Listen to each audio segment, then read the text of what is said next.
Catching up with head coach Darren King after a very fun 4-1 victory over the Chicago Wolves. Coach King, I was talking with Jay and Brandon a little bit, and they all said that this was probably one of the best games we have seen the Rockford IceHogs play all season long. It is incredibly unfortunate this is the second to last game of the season when we see, but that was a lot of fun in front of the BMO crowd tonight. Yeah, it was good. Obviously, at home, anytime you can beat a good hockey team like that, we'll take it. Obviously, we got one more left here. We got to go in their building now. So, excuse me, I'm sure they'll be looking for some revenge. But our Tompkins played well. He saved us. He kept us in the game, and we scored. We took advantage of some opportunities, and finally, we put the puck in the net when we needed to. And that was probably what jumped out to me the most. I mean, the offense certainly, but just how responsible the IceHogs were as a 5-man unit in their defensive end. Tompkins with 36 saves. He was there when he needed to, but so many players back-checking, getting sticks in lanes, breaking up opportunities, things that the Wolves are known for in terms of their high-flying offense. Yeah. And the IceHogs had an answer for almost all their pushes tonight. Yeah, this is something we talked about because that's a good transition team. Anytime you turn pucks over, they take off right away. They got their 4 guys jumping into play. So we knew it was coming. We just had to make sure we're in the right position, and we had to work hard to get back. And for the most part, I think our D did a good job with their gaps, and our forwards did a good job tracking. IceHogs get 2 points. Dylan McLaughlin continues to impress. You mentioned it numerous times. When he moves his feet, he's almost unstoppable. That shorthanded goal was probably the best example of that we've seen all season. Yeah, when he's skating, he's fun to watch. He's a fun player to watch. And that's everybody.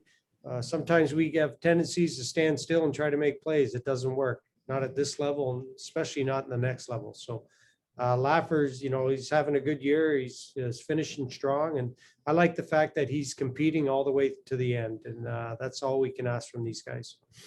And then I wanted to bring up a player, didn't find the score sheet tonight, but he had a wealth of chances. And it seems like he's starting to find his groove a little bit. And again, unfortunate the season's coming to a close, but Tim Soderlund had breakaway chances, had plenty of scoring opportunities. Yeah, just didn't go his way tonight.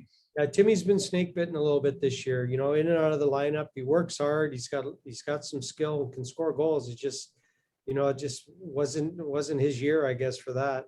He's a great penalty shot guy, but I was hoping he'd get 1 or 2 today and just a little feel good before you leave for the summer. But, like I said, he's had the opportunities, which is a plus, and hopefully he can pot one tomorrow. And then you mentioned Matt Tompkins. Last one from me, Coach. Tompkins, 36 saves tonight. It would have been his first American Hockey League shutout. Tough to see a bank shot go in like that, but that was probably a nice cap for what has been his go-to season. Yeah, he's been well. I mean, obviously it's a weird year this year with the COVID and taxi squads and what have you, and player goalies up and down. And we carried 4 goalies at one time, but Tomer's a great pro. I think he did a great job for us this year. And, hopefully, we'll see. Maybe he's going to play tomorrow. I'm not sure yet. We'll make that decision later. But he's had, like I said, a great year, and like a game tonight. Like if he plays like that, there's no reason why he can't play in the NHL. And I fibbed one last one, Coach. You get one more game tomorrow, the rematch against the Wolves to complete the entire season. Certainly you want to end it on a high note. How do you get today's momentum and the good vibes from tonight's win going into tomorrow night? I'm just going to have to scream a lot and wake these guys up tomorrow. That's all. Jay Taft, your line is active. Hey, Coach, great game tonight. Just keeping on with the Tompkins thing real quick. It looked like he just got better throughout the season. This was one of those stretches where maybe tonight he's playing his best hockey of the year. Do you agree? And why would that be? Yeah, he's playing well. I mean, you know what?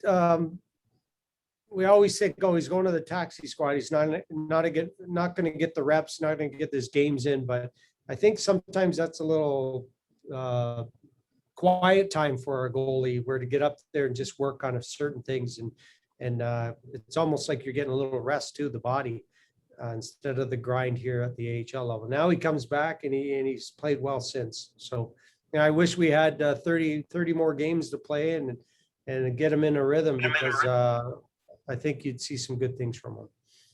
Coach, do you agree that this was one of, if not your best game of the year in all different phases of the game? Well, I think we did a lot of good things. Obviously, offensively, we had some real good looks. I think we were pushing the pace real well. I would have liked to seen some of our plays. Some hope plays out there. I'd like to eliminate those from our game to make it a perfect game. But when you're up 4-0, you have tendencies to get try a little different things and what have you. And I'm not against that. I just sometimes you turn pucks over, you better make sure you're getting back and helping out to get that puck back. And my last one, how good does it feel? I know you got one more game, but if you do go into the off season playing like this, I'm assuming that's what you want to Yeah, see. this is what we want. This is what we strive for. In a regular season, we're at our 30 game mark, and this is where your team usually becomes a team. So we're doing that. The nice thing about it is now that everybody can go get some rest, have a good off season of training. And when they come back fresh, we hit the ground running, and they know what we expect from them. And they obviously system wise, they know what we want to do. Thanks, Coach. Yep. Brandon Kane, your line is active. Hey, Derek, noticed that Kendall was behind the bench with you guys tonight. Was that the first time that's happened this season? And then what did she bring to the game tonight with her coaching? Yeah, it's her first time. She's been on the ice with us and helping, and she's obviously part of that development staff who we use on the bench whenever they're available, especially if we're on the road or what have you. So it was a good opportunity for her just to see some of the players she's been working with, get to see how they act coming off on the bench and how they are at a different ice level, so different than watching a game from up top. And it was good for her to get a little taste of it.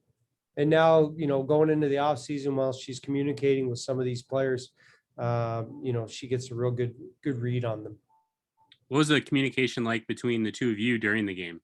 I mean, it was more or less just, if somebody did something I saw, I just ask her, hey, you got this, and she can talk to them or draw something up on the whiteboard or talk to them. But I think the nice thing about it is she gets obviously she's been working and doing video with these guys at the rink, so it was nice to see her just on the bench and sit back and just watch and take it all in. And that, so she, obviously we win with her, so maybe we got to keep her around more often. I've noticed that Alti's shot has kind of changed a little bit throughout the season, and there's been more of like a dynamic release. Is that something that he's been like working on throughout the season? Yeah, well, that's part of our skills. We do skills every day for the most part, and we're always working on quick releases, getting pucks away quick, handling pucks, protecting pucks, you name it, we're doing it. So game 30, he's finally got that quick release going. So he's coachable, let's put it that way. I noticed that Beaudin and Peary were named to Team Canada's roster for Worlds.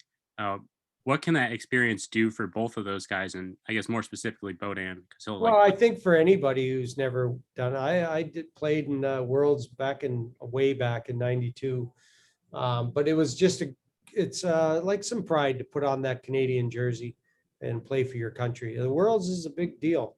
The Europeans take it serious. So when Canada and US go in there, they want to do some, do some damage. So when you put that jersey on, you have a little pride and you play hard. So I think it's going to be just a great experience for those two, especially for Bodes, just to, see a different part of the world, obviously, but play at a different level, especially over in Europe with the bigger ice surface.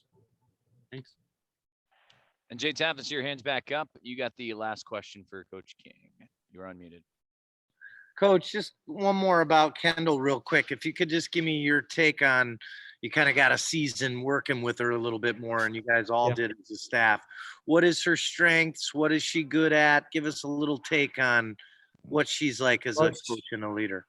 She's probably our fastest skater we have. So I know she's a lot faster than I am, but you know what? She stepped right in. She's got a great personality. She's got a great way about herself. And she's good at talking with these guys. They respect her. They know that she's played the game at a high level. And she's done a great job just communicating with these guys. She's got a lot more patience and she's a lot more calm than I am. But it's good. It's a good mix of people here, me, Anders, and the rest of the staff, and then even our development people using all of them. It's good to hear different voices, but she's done a great job, and I'm hoping and looking forward to working with her some more next year. Perfect. Thank you, Coach. All right.